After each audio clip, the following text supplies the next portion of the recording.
Good afternoon. Oh, that's a hot mic. All right. Good afternoon, everybody, and welcome. I just want to take a moment to welcome you. I'm Pastor Lloyd. We're glad you're here. I want to just mention we're very honored to have Ed Moon here to speak for us, and in a moment I'll invite him up to share with you guys. I do just want to mention at the end of Ed's talk, he's going to have an opportunity for a question and answer time.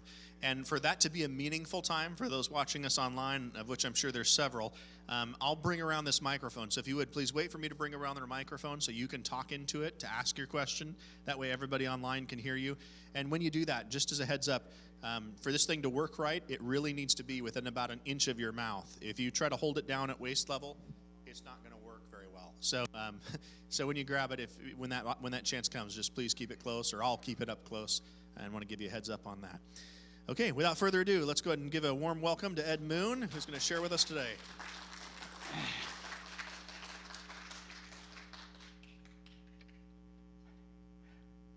Most of the presentation that I've got today was put together for the local genealogy club a couple of years ago. And Patty Strain and Linda Kirk pretty well put the program together that we used over there. And I'm also thankful for them that we were able to get some of that information from them. And Rich Reese helped me revamp it, so forth, so we have it here for the talk today. And hopefully, if it goes out online, it'll be okay also.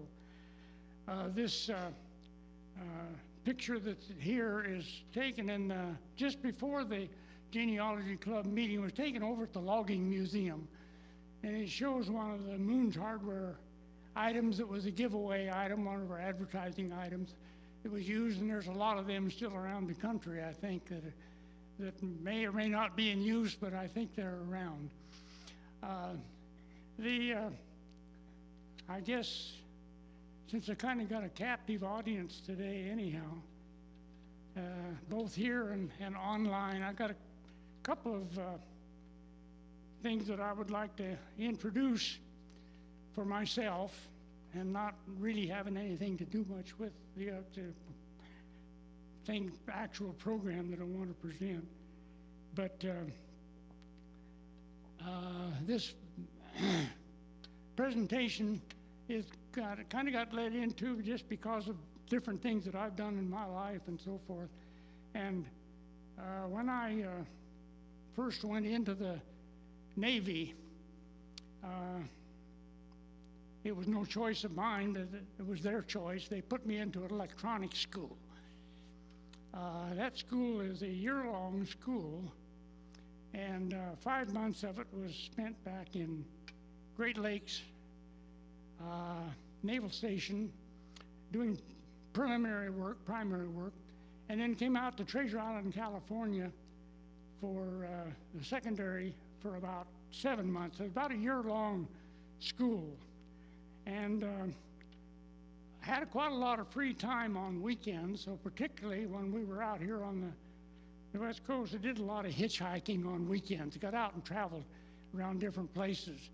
And one of the places I went to quite a bit was one of my buddies by the name of Bill Crane lived up at Ferndale, California. That's about 9 miles west of Eureka on 101. His dad was a band instructor at the Ferndale High School, so we enjoyed quite often hitchhiking up to see him. When we graduated out of Treasure Island, I've got a picture here now of graduation class out of Treasure Island, and well, it's got them pointed out there all right with an arrow. And that's myself there, and this is Bill Crane. And we both had high enough grades out of school that we actually got petty officer second class rating directly out of the school itself. And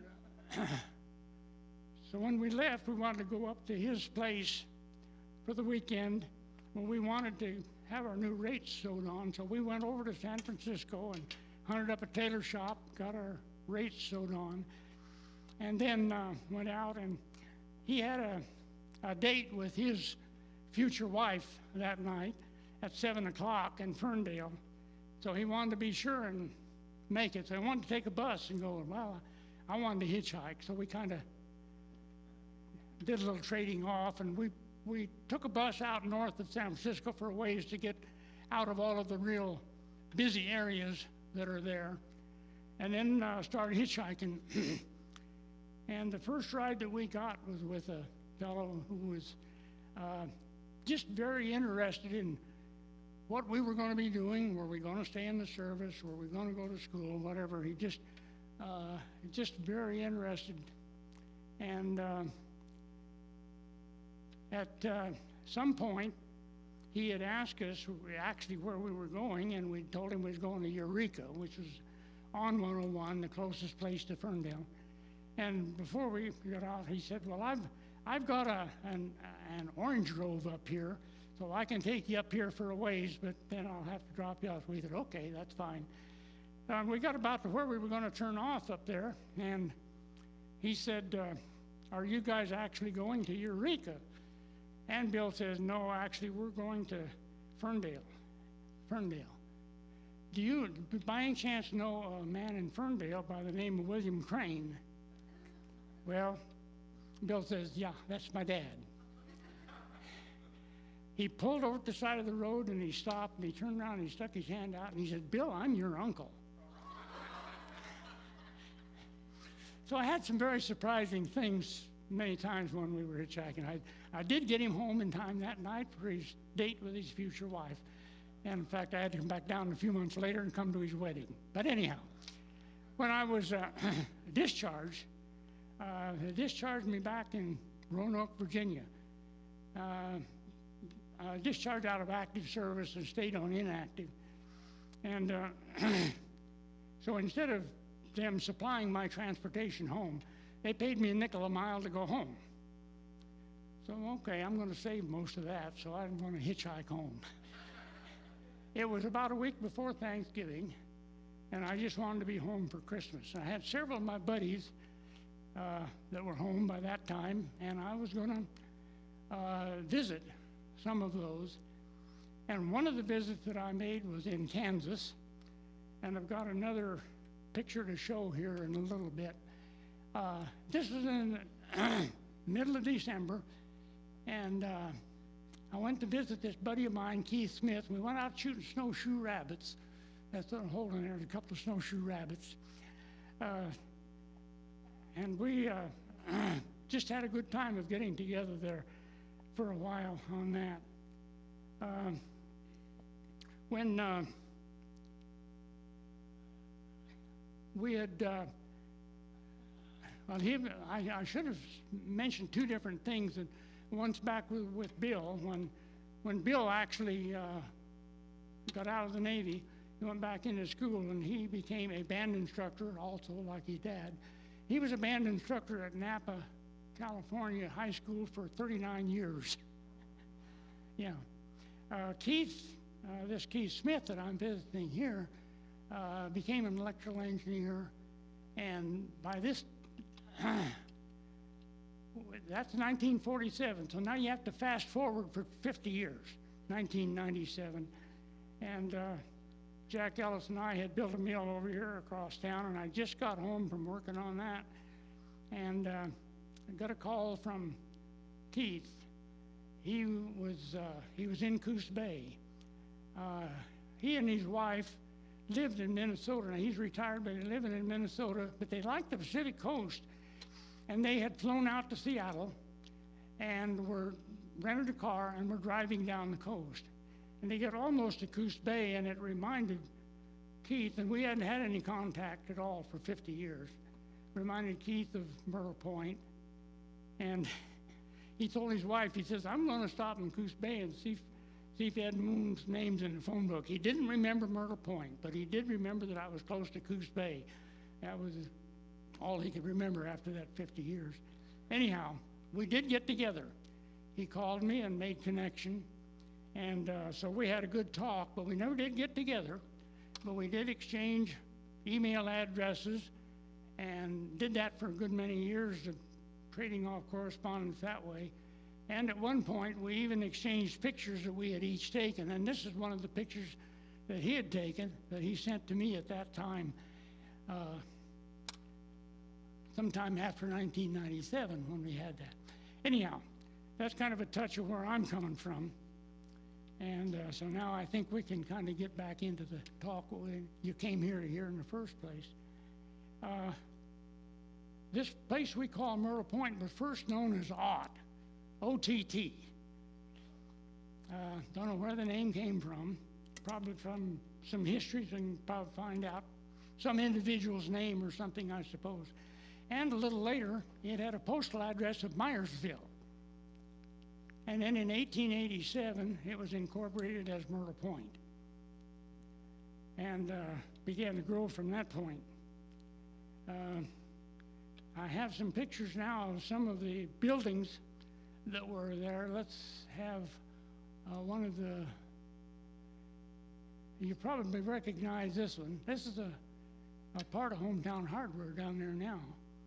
When that was first built in 1901, it was the first bank of Myrtle Point. In fact, it's possible to even see the name of it, and if you look at it real closely, it says First Bank of Myrtle Point. I was never familiar with it as the first bank. The entrance here goes up to those upper rooms. There were dentists, lawyers, a lot of other offices up there. And when I first became aware of the building, really, it was a post office. And I can remember just rows of boxes all the way down the inside of that there. Everybody had a little box with a little dial on it. You had to dial it in to be able to open the box even then. And then I have a picture of the inside of it. Yeah, now this was the interior. Pretty good looking interior, actually, for that first bank. I don't have any information on it other than that. Then also have a picture of Security Bank, and it's somewhat recognizable from that position, but there have been a lot of changes made to it since then. And that building was first erected in 1927. However, Security Bank was actually started in 1919. So I don't know what they did in that interim, but this is the first building that they built. And it went through quite a lot of changes after that. For a while, it was a community credit office, and I don't know what all is in it right now, but it continued for quite some time there. And the buildings next door here, this is Henry A. Schroeder Furniture Company, and they were in there for a lot of years. They were one of the old-time businesses here. And see if I've got anything else here that I wanted to say about that. I don't think so. Let's go ahead and go to the next one, which is the Myrtle Hotel. Now, the signs are on the corner, but the actual entrance to the hotel is over here. This area here, at that time, was Sempert's Drugstore. Of course, it's in the new building now up on the highway, but it has gone through a lot of changes too. This was a hub, pretty much a men's store, clothing store, and on down the end of the block, and you can't see it from there, was Brewer's Shoe Store.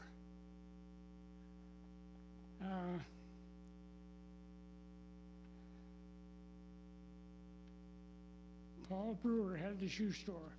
One other building, I think we have it now, is telephone office. That building is still in use by the telephone company today, and it looks just about the same as it did when this picture was taken. So some things don't change very fast.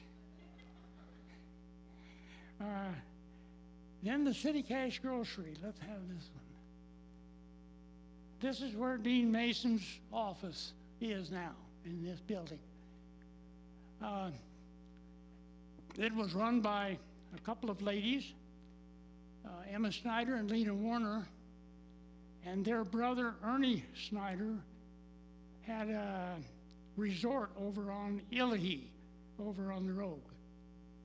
And some of you may have even heard about that. This building next to City Cash Grocery was Charles Woolridge Plumbing Company. Dan Woolridge, who has been coming here some, it was his grandfather that had the plumbing service. And Dan's dad, Chuck Woolridge, was a good friend of mine, and we played band together in school. So I have some connections there, and I knew the Woolridges pretty fairly well. Alice Woolridge, his grandmother, Charles Woolridge's wife, wrote a history on Coos County, and some of you may have read that history on that, which she wrote up. I've never actually seen the copy that she had, but I always have my eye out for it. One of these days I'll spot it and have a look at reading it. Let's see what we got to go to next. Okay, let's have the picture now of the hospital, Mass Hospital. Right now, you'll know it as the Myrtle Point Care Center, and to look at the front of it, it doesn't look all that much different than it did. But there were a lot of extension put on it at the back end later on, and of course, it's now the Care Center. And in fact, my wife's been up there in that Care Center now for about 3 years. I wasn't aware, I'd forgotten about the fact that when it was put on the big screen, and the first time I'd seen it on the big screen was when we did it at the Genealogy Club. Up here it says Maston Wilson. And so it jogged my memory a little bit, so I went back and checked my records. And my middle name is Earl, and I'm named after Dr. Earl Wilson of that hospital. So I got a connection there. It was converted over into the Care Center about 1970, and I'm sure that the reason I have that name from Dr. Wilson is that he probably was a doctor that had care when I was born there in 1927 in that building. So. Okay, let's go to the Spruce Street School. Now, most of you probably don't even recognize that. It's a vacant lot today up there on Spruce Street, a couple of blocks up, about 3 blocks up Spruce Street from Main Street.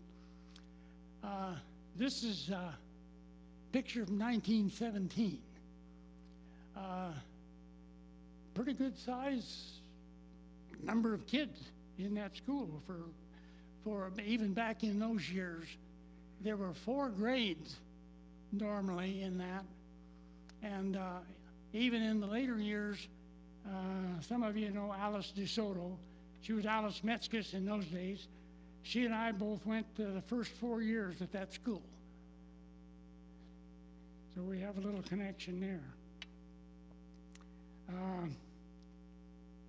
My wife, Florence, was a secretary in all the different Myrtle Point schools over about 30 years, and that included this one. She was also a secretary in this one. Also, she was a secretary in that at the time that Sherry Hickson began her first teaching out of school for that. She came to here, and I think her first teaching actually was a summer school in that building, but anyhow, her first teachings was in that school. And she told me that the biggest problem that she had when she first went there, and of course it was her first teaching job to begin with, she had a lot of families, but the kids' last names were different. Marriage, intermarriage, and so forth, and a lot of confusion about names. And she really had some problem trying to figure out who belongs to who and which family. And she credits Florence in the office of really helping her out with keeping her straight on who was who on those kids up there. Now we have a picture of the newer Methodist church. This was a Methodist church as it was back about 1930. Shortly before that date,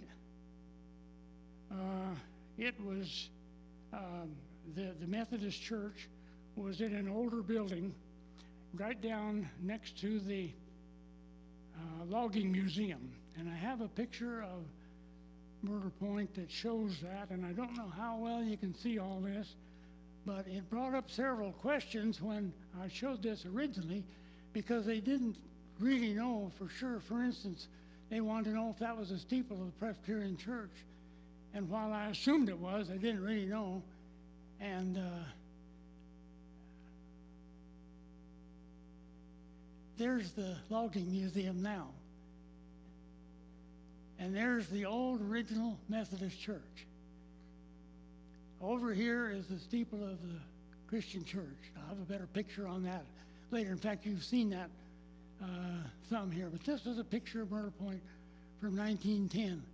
And in order to identify that and find out for sure, I went up Spruce Street and tried to find maybe where this picture was taken from. I parked just outside the steps that went up to the Spruce Street School. And right from that point, this is the view that you have of Myrtle Point. From right there, just off those steps. So that leads us into the fact that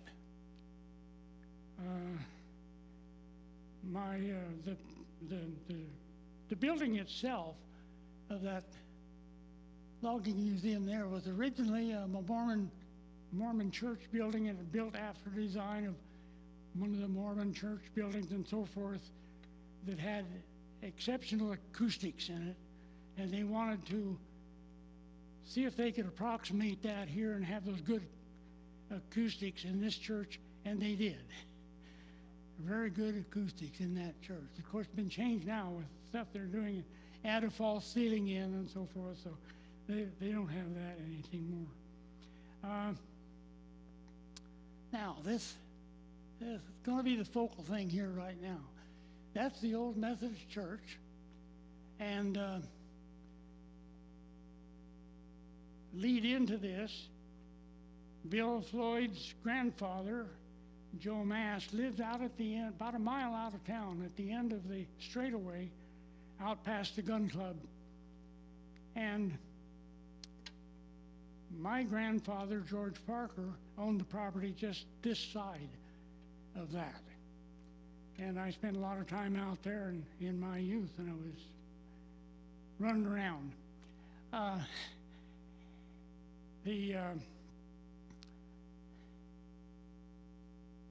In about 1927, my grandfather, George Parker, purchased this building. Since they had no more use for it, they had the other building built.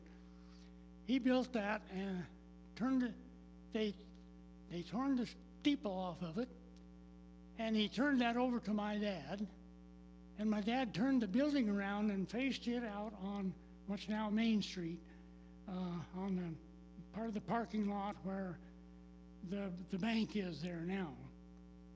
And right next to the alley, there was an alley went all the way through that block, in behind there, in behind Woolridge's plumbing shop, in behind City Cash Grocery.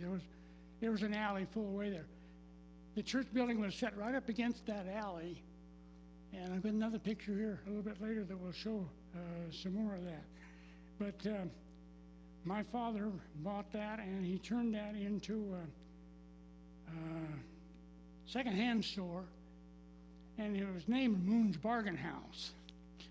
And I think we can probably get into some of that now. This is an interior of that after it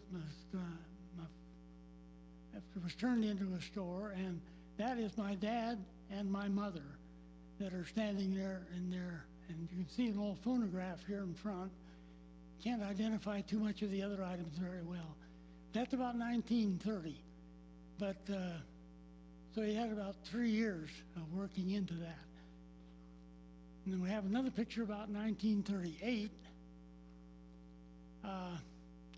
My mother died in early 1938, and so this is my dad and my sister in this one here.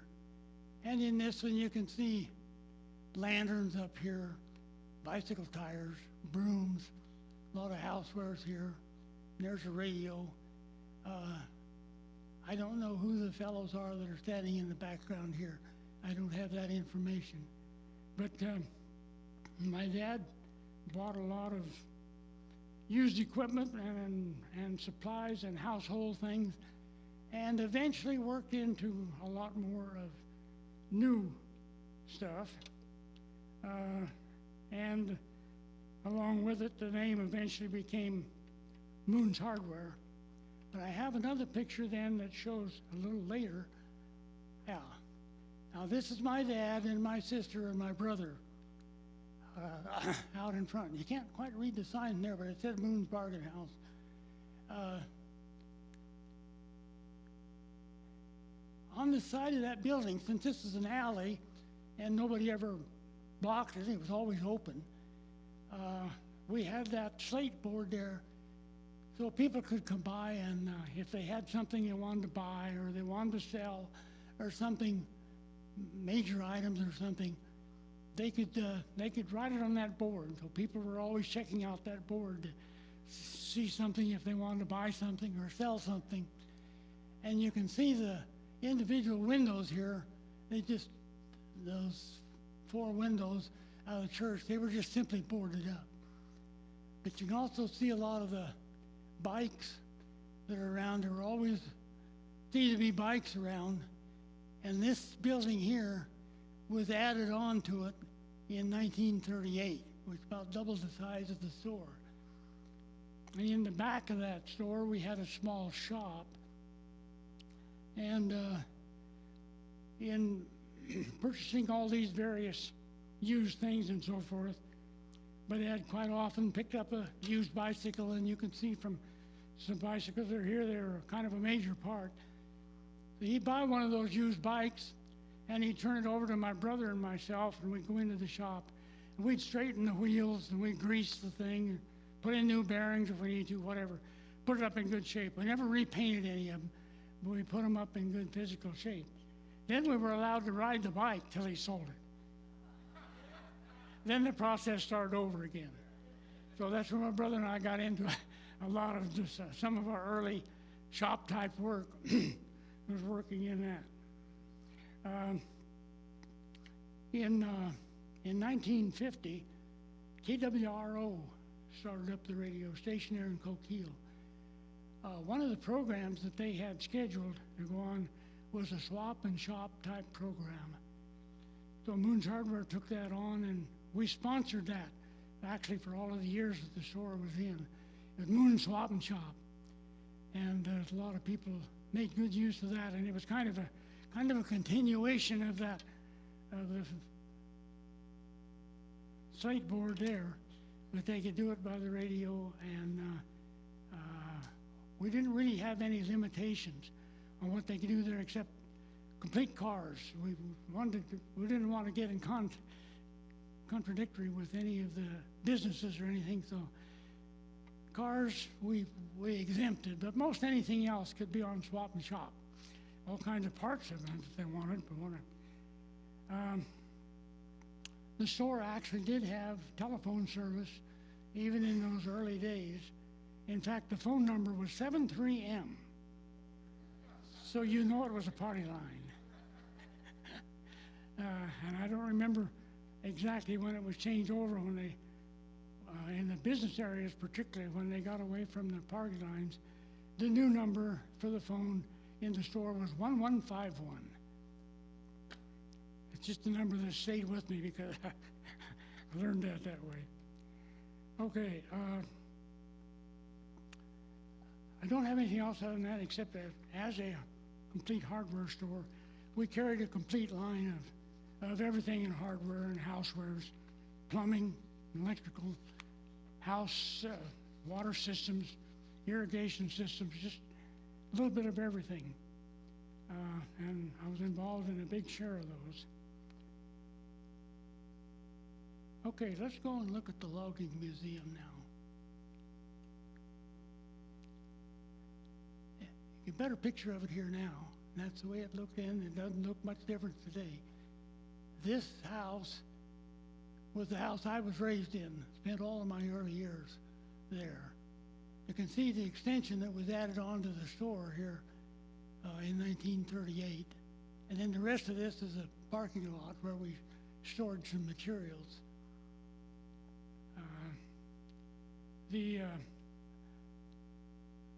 In 1950, we didn't have room enough anymore for everything, so we built a warehouse, and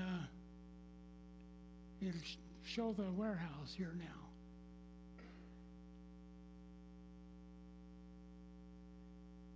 There we are. This was the little parking area, the storage area that we had for the store. This is across Maple Street. This is the warehouse here, and you can see the tail end of it here. 45 by 90 building, and we put that to good use for a good many years. That's 1950 that we added that building.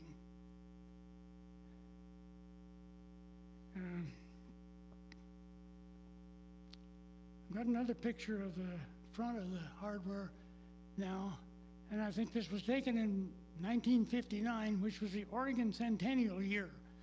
And I'm sure that's the reason that we had the banners up there at that time. You can't see the alley that's between these here, but there's an alley between that and this building. This building was the restrooms for Rudy's Texaco service station that's on the corner where the other gas station is now. That was Rudy's Texaco. Across the highway from Rudy's Texaco was a Union gas station. Then across Spruce Street from it was a Richfield station. And where Semper's is now was a Shell station. So we were well supplied with service stations in those areas in that time. That's most of the pictures that I had. I showed some others down there, but they don't give just anything more on the additional. We've had some other pictures of the hardware and a couple of parade things that went on during that time, but I didn't include them in this because I wanted to include some other material. But during the question and answer time at the Genealogy Club program, a lot of questions came up. People just wanted to make comments and so forth. You can still do that here. If you come up with anything here you want to ask about it or share with it. But I tried to cover most of the things that were questions that had come up from the crowd at that time, and I tried to list some of those things here so I can give them to you today. But Highway 42 from Roseburg in those days came down to where the light is at Spruce Street now, and then turned down and went full length to the main business district and out the lower road. There was no 4-lane highway out of town. There was no road at all, right straight on through. It went for 1 block. It hit Alder Street, which is the same street that the hospital is on, and also make the turn to go up Sitcomb Lane. And that's as far as the road was at that time.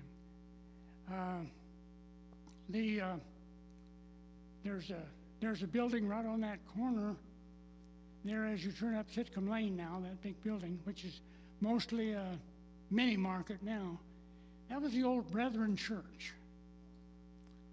It was located where the tire shop and automotive place is across the street from Dean Mason's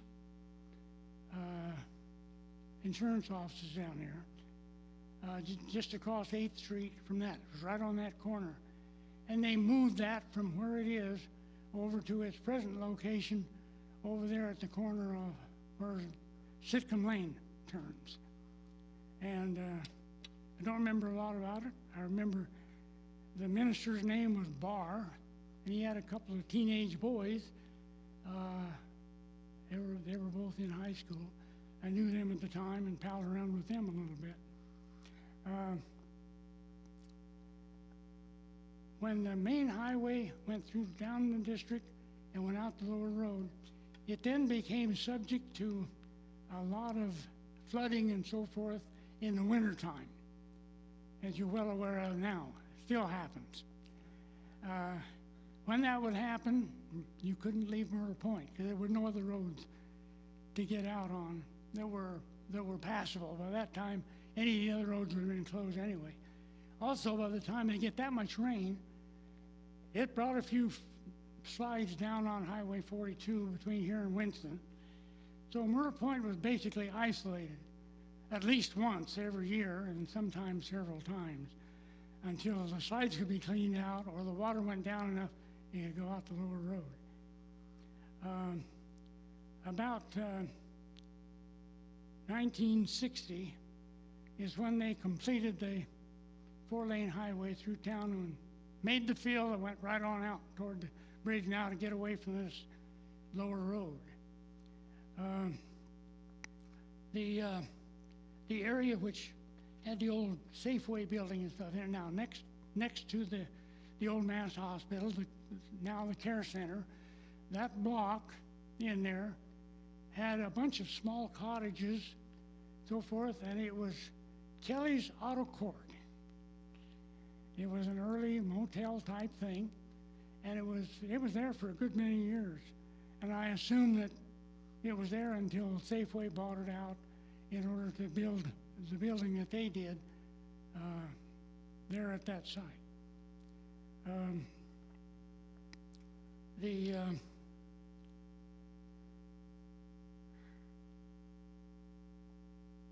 Let's see if I overlooked anything here that I wanted to give to you as information.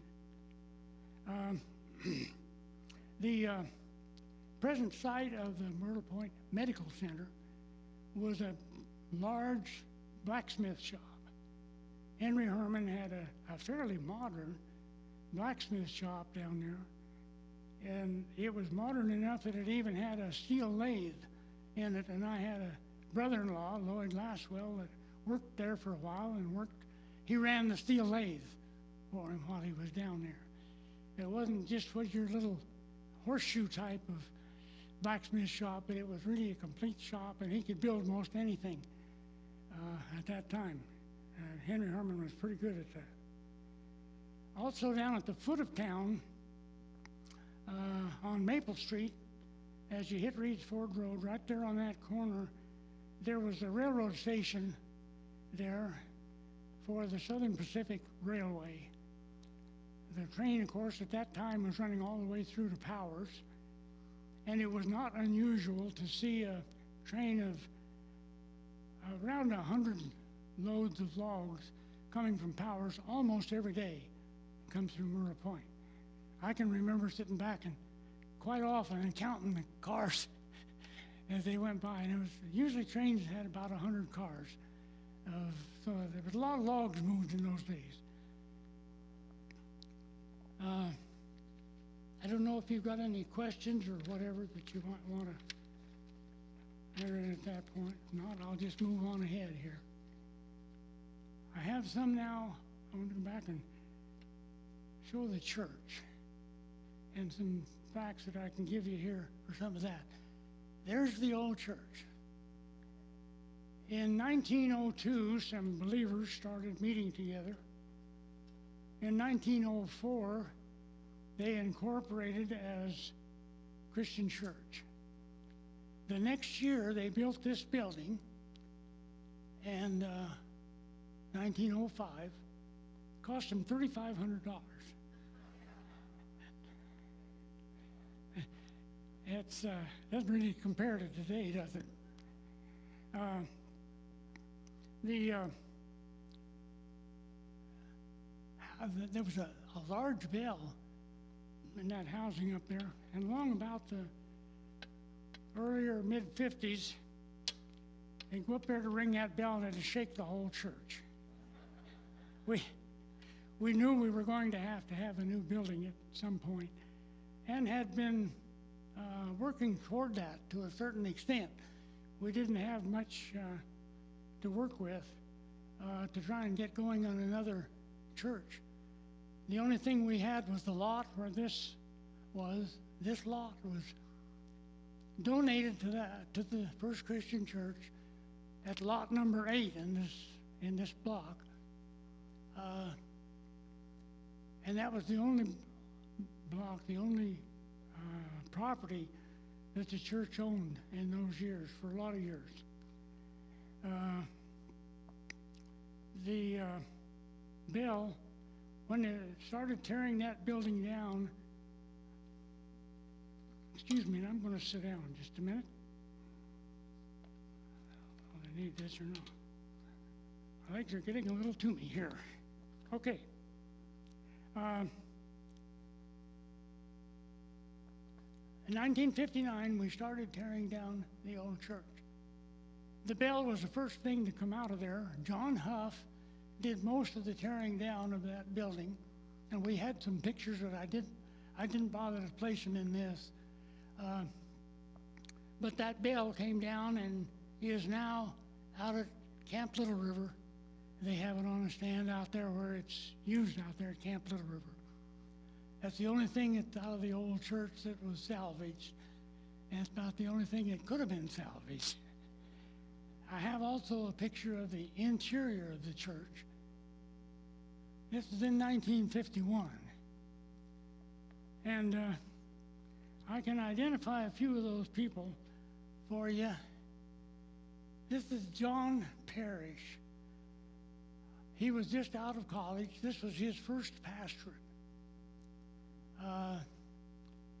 He married Florence and I, and that was his first wedding ceremony. He eventually became president of Puget Sound Bible College in later years. Right here is Tom Royer. That's Michael Royer's grandfather.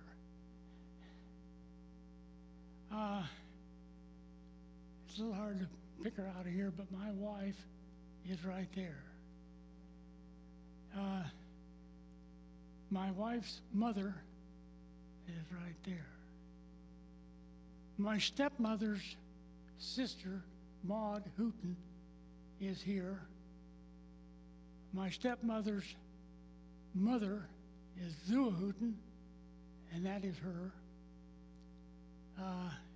In the front row here is Molly Floyd, and Bill tells me that's probably him. She was probably hanging on to him to keep him from running around.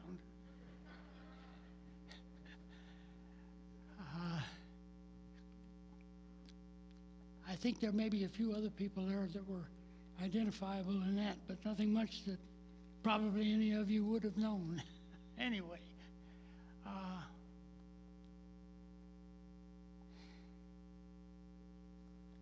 from that, in 1951, we moved to the start of the new church. This was completed in 1960. Started tearing down the old one in 1959 and then built this. This is the way the end of it looked right after it was built. And then following that, we have, this was on we moved into the church actually on Mother's Day in 1960. In June, we took this picture of the congregation. And there are a few people identifiable here. That's me right there at the end. This is our kids, Sue and Rich right there. Sue and Steve, right there. Quite a few of those other people. Marvin Floyd over here on this corner. You can see him. but that was a pretty good sized congregation that we had there in 1950. Then we had to begin to think about even adding on to that, because it was a good sized church. We were running out of room. And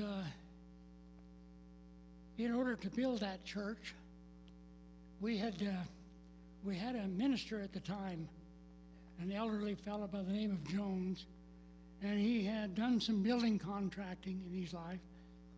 So we took advantage of that, and in the mid-50s, we went down about a block from the high school and built a parsonage.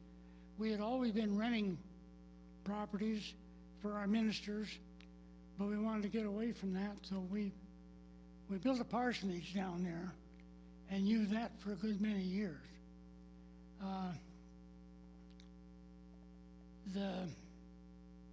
When the parsonage was finished, we still had a few funds we could work with, so we went out to I want to say Snyder, but that isn't it. It's laying out at the south end of town, just this side of the scales that goes down. I can't think of the name right now. Anyhow, back in there a little ways, we built a resale house with strictly the idea of building a house because we could get enough funds, and then hope to have it help us eventually whenever we got around to building a church. We didn't know how that was going to turn out at the time. But as it turned out, when we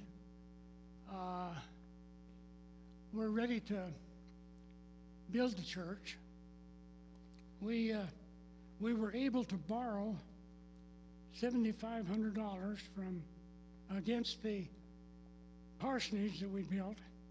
We borrowed another $7,500 against the sale of the resale house that we built. And then we had to borrow $20,000 from the Board of Church Extension. A total of about $35,000 to get that building completed and get into it in those years.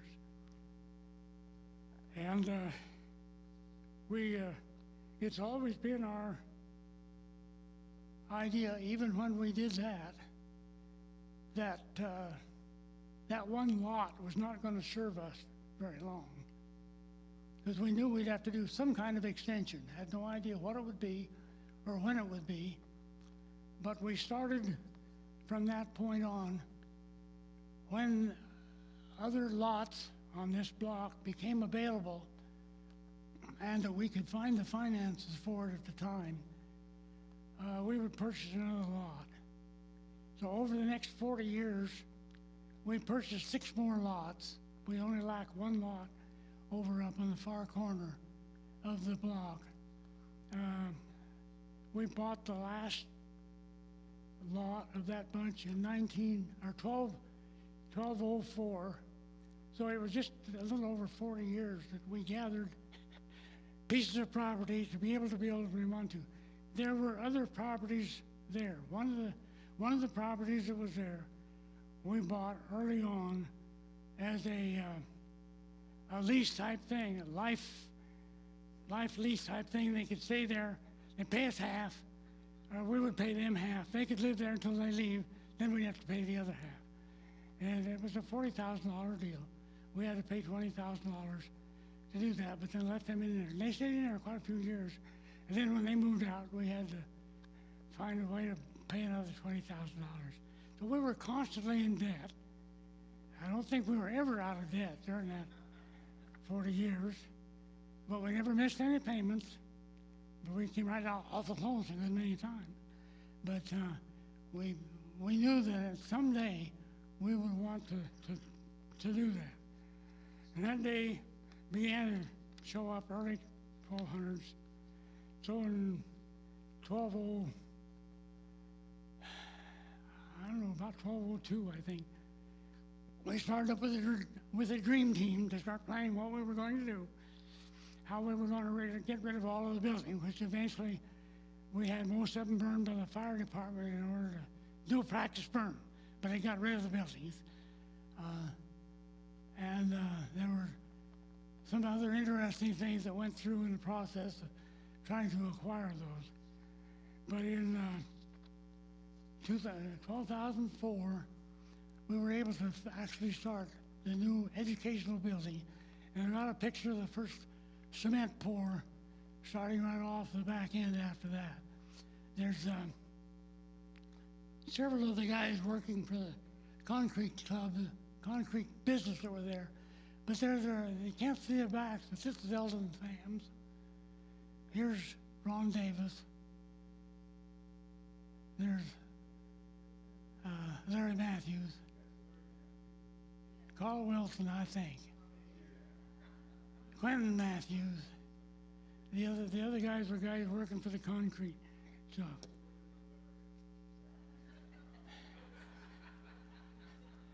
That was the start of it.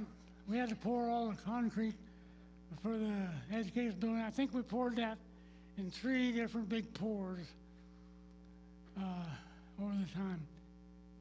It took us, well, within a year, we had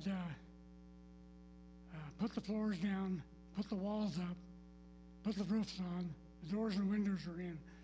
So it was a tight building, but we had used all of our funds.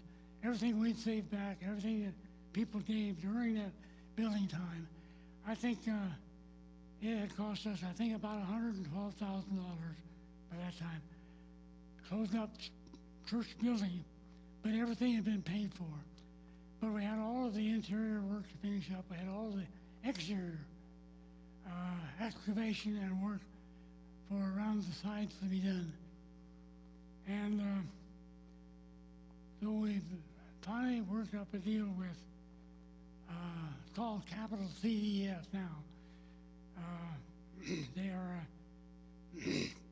an organization that finance Christian church building or Christian church associated buildings only. And they agreed to work with us on that, and we didn't fit their plans, because any time that they would come into a building like that, they would insist on the people having what they call a capital funds program, so that they know exactly how much is supposed to come in from everybody for a certain period of time, so they could loan us the money. Well, we didn't have that, and we were halfway into the building by that time, and we didn't have any kind of a program for that. In fact, with the building half done, we couldn't even just contract it, because how do you contract in the middle of a building? It doesn't work very good. We finally convinced them that due to the strength that we had shown in our missions program, we had been running it since 1970. So by that time, we'd been running it for 35 years. Showed how well the people supported that program over the years. And we told them we could expect that kind of support from the people for this building. And I guess we kind of talked them into it, but they went along with us. And we had some hard times between them and the contractors. We had to get a contractor out of Roseburg to come over here to finish it. There was nobody locally. Everybody was busy building, and we couldn't get anybody. But anyhow, it took us about another 3 years to finish that. We expected to finish it in 2007, but there were just too many holdups. We couldn't get it done. We didn't get it finished until 2008. We got a loan from CDF for over $600,000 to be able to do all that work. We signed a loan for it about September of 2008. 30-year contract that cost us about $5,000 a month. We paid that contract off and burned the mortgage in 2018. We did it in 10 years. It's still amazing to us that it got happened. But, you know, the Lord was behind us all the way on that. We'd never made that building if he hadn't behind us. every step of that building. And so that was just one more case of where we went ahead with it, figuring that somehow the Lord would work it out for us, and it worked out for us.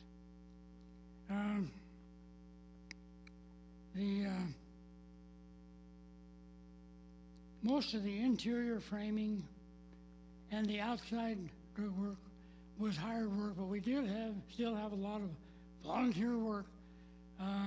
Most of our work consisted of cleanup type of work and so forth, but there was always something to be done, painting and so forth. And so we accomplished that, got it going. Now, I don't think the history of our church is complete without considering the work the church has been able to accomplish during that period of time. And again, it's just something that had the Lord's hand in it all the way. And we used to, as a church,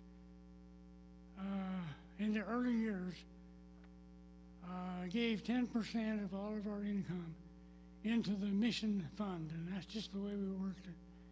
Between 1950 and 1970, we increased that amount by about 3%, because each time we took on somebody new, we added 1% to it. So we were taking out 13%. That was about in 1969. That was about almost $3,000 for the year. That was the year that we decided to go through a Faith Promise Missions program, and that's been a very good program for us over the years. We're still doing the program.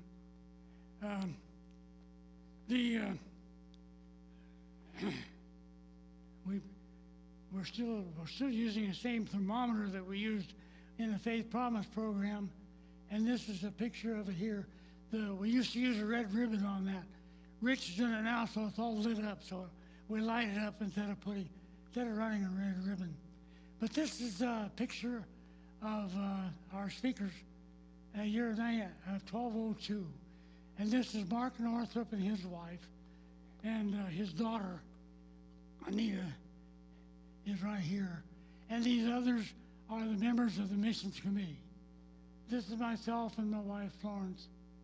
There's Michael Royer, Alan and Roxy, and Joe Starrett, who was an elder here many years, and Shoup, Debbie Shoup. Yeah, that was the commission there. Then in 1207, let's have another picture now. This is 1207. This is Bob Wood, and this is Steve Colley. He was our mission speaker that year. Steve Colley was our minister in his church he was actually minister in the pulpit for 6 years, from 80 to 86. And in the 7th year, he was going to go to the mission field. And so he had to go to different churches to work up his financial backing to do that. So we paid to continue him for a year as though he were in the pulpit, and then we supplied the pulpit in other ways. But he, after that year, he went to the mission field in Africa, and he's just completed 30 years on that mission field over there, and he's now retired back here and living in the Eugene area.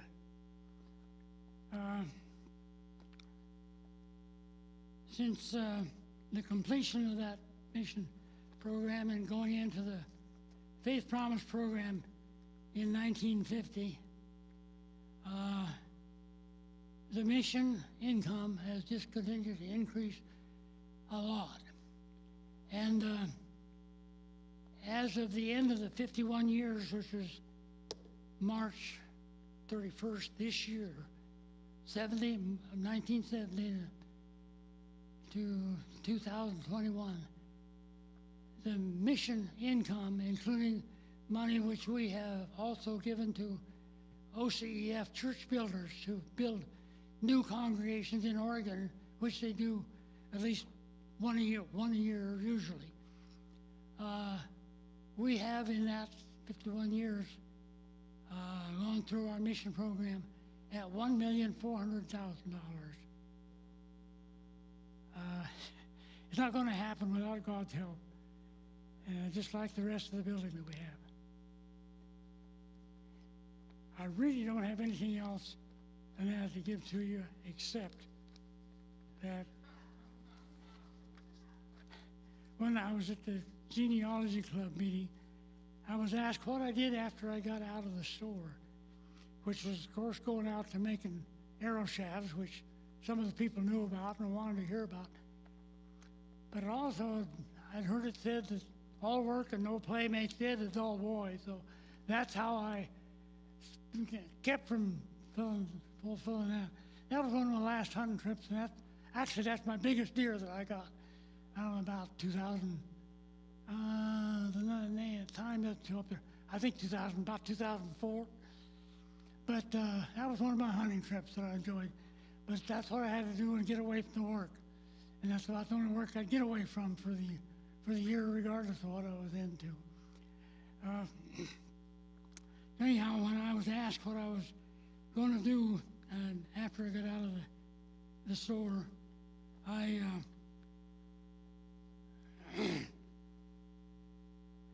went out to making arrow shafting, and it was a very interesting business, and I know I could talk about it quite a little bit, but instead of doing that, I decided I better write it up or I'll get carried away with it, and you wouldn't get out of here today.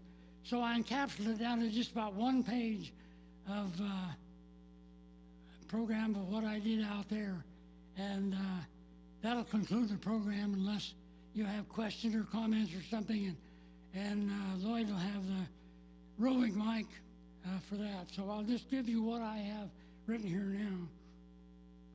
In 1964, I got out of the store and I went to work with Tom Kaufman out at Norway. He was just starting a business producing Port Orford cedar arrow shafting, and I worked with him for about 15 years. The mill was located in an old barn out there on the property, which is now East Fork Lumber Company, out at the junction of Lee Valley Road. And the best production year that we had for arrow shafting was 1971, and we shipped out over 7 million shafts that year. So I was going to show you one of the shafts. This is one of the shafts, and you can look at it afterwards if you want to. It's darkened a lot over about 40 years. I was sitting in my garage. And along with that, the end of it still isn't. That's it right in the original. But we also, in the process of making those or afterwards, we developed a knock and 3 feathers on a thing that could just be shoved onto an arrow shaft and you're ready to go. That's all it took. You didn't have to glue them on. The machine that we had for making those took a guy about a year to develop the mold for us for these in order to do it. And we got a great big press and used the press to put these things out. We shoot hot plastic into that mold, and about every 15 seconds, it would pop out about 8 of these. So that it didn't really take too long to put a bunch of those out. And in addition to that, a little later, we started up an extruding machine where we could extrude a specially shaped ribbon of plastic, and after it was run out and cooled, then we could go through a stamp and would cut out these feathers which is a replica of the feather like they would normally glue on to those. And when they run short of feathers, they could use these to glue them onto the arrow shafts.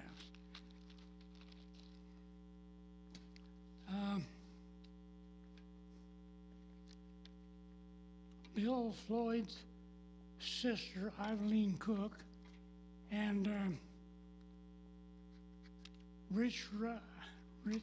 Reese's mother, Ginger, those two gals were our premium graders during those years. And Ginger's sitting down here today, the first time she's been in church for quite a while. Glad to see her back. But in fact, after she left Doorway Archery, she was grading out here for Jim Adamak. So she was in that a lot of years. But Eileen Cook was also a top grader. And in our peak production time, we were using up to 9 graders for those shafts in order to put out enough of that. We had 3 large rooms that we used to dry Port Orford cedar cants in to prepare them for that. We had to get a moisture content down to around 8% before they would turn properly into the lathes that we used to put them out. Use hollow head lathes. The dry rooms were, we originally put in heat pumps to provide the heat for the cooling. Later we got where we were capturing the really dry sawdust off of our manufacturing process, blew that into a big silo and took it out of there and fed it into the bottom of a special furnace we had built that would heat hot water and then run hot water back up through radiators in the dry room to dry the new cans. And that time then the heat pumps just became an extra heat for us, but most of the heating was done with using our own dry sawdust to dry the cans that were in the dry rooms. We designed and built 6 hollow head lathes that the little wooden squares that we cut would be turned into a round and then squeezed through a little tiny burnisher, the exact size that we wanted, and squeeze it just a tiny bit. And when it would squeeze it, it would bring the oils in the Port Orford cedar to the surface and give it a little bit of a polish. And so they come out of there really as a finished shaft, just ready to be shipped out to the arrow makers themselves. And we also had to build a couple of special gang saws and some other equipment in order to make that make that stuff work. Those hollow head lathes that we designed had to spin about 15,000 RPM, and they had each of them had a couple of knives in them. The first knife cuts down most of the wood, and the second one does a little finish work just before it goes through the burnisher. The wood is so hard that actually we had to put in a new set of knives every half hour in each of the machines. And that took quite a bit of time just to change those knives. Although each machine would put out about 250 an hour, shafts an hour. We had in the back of our minds all the time, we got to find something that's going to last longer in this. So we tried a lot of different exotic metals and so forth, but nothing worked any better than what we were using. And what we were using was the old knives out of the veneer plants, where they have the knives in there to cut the wood in the veneer plants and peel it. And it would take they get the knives down so far and they couldn't use them anymore. They'd throw them out. So we'd get those knives and we would cut our knives out of them with an abrasive blade and cut the shapes out that we want. And that's where we got our knives to put in the cutters there. And there were 2 of those in each one of those machines. Well, we finally got the idea. Somehow, we haven't found anything else that works. We had it in the back of our minds all the time. I wonder if diamonds would ever work. It's so hard. So finally we decided, well, we got to at least try it because we were spending too much time sharpening knives. So we actually started from scratch. We got some books from the state on diamonds and studied them. The outcome of that is that we ended up buying some 2-carat of a special shape diamond, 2-carat South American diamonds, commercial type diamonds. They're not good grade diamonds, but we didn't even know if they would work or not. So in my spare time, I spent it trying to figure out how to cleave those diamonds. That turned out to be quite a process. I had to just work at it in my spare time because it was taking too much time away from our work that we needed to do. Also, the diamonds, in order to use them in those knives, were going to have to be done with a sintering process, which is taking a special red powder and heat it to a certain point, and it would become metallic, and use that to grip around the diamonds, because there wasn't anything that would stick to the diamonds. So Tom worked on the sintering process, and I worked on trying to cleave the diamonds, and much to our surprise, every step that we took worked for us.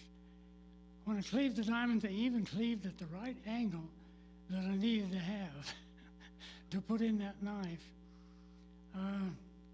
So we sintered one into a blade, and then it took 4 months to polish it by using special powder on it on a rock polishing turntable, running 24 hours a day for 4 months before we got the first one polished down enough it would do us any good. Well, we put the blade in and used it, and our anticipation was to get something that would last a full day. We got a lot more than that. Our average time for a diamond, once we put it in, was 16 production days. I had some of them, I kept track of every one of them as I went along. I had some of them that lasted us actually about 60 production days before they had to be taken out and resharpened. Well, the sharpening and resharpening was really the biggest part of the problem because we didn't have the knack. We didn't really know how to do that. I finally found an old diamond worker by the name of Anton Schmidt back in Deer Park, New York, who agreed to, since we had a blade and it worked, he agreed to make the blades for us. We cut out our same steel blades like we had been doing before and shipped them to him, and he got the diamonds and did the rest of the diamond work and mounted them in there and supplied us with those blades. So we soon had diamond blades used in all the different machines, and each time that we did have to take them out and change them, we just ship them back to him and he resharpened them, so we didn't have to keep buying new ones. But that's basically what we did in order to get that. But you know, the basic product used for that, Port Orford cedar, we didn't use any green wood. We used seasoned wood, windfalls, snags, anything, but we didn't use any of the good new green wood at all. And then, of course, after we had that going, we produced these plastic knock combination and the separate plastic feathers, and that pretty well took care of everything that we did there. And that takes care of about everything I got to tell you today. If you've got any questions and you want them, Lloyd's got a mic if you got any questions or any comments you want to make about them. If not, you're excused.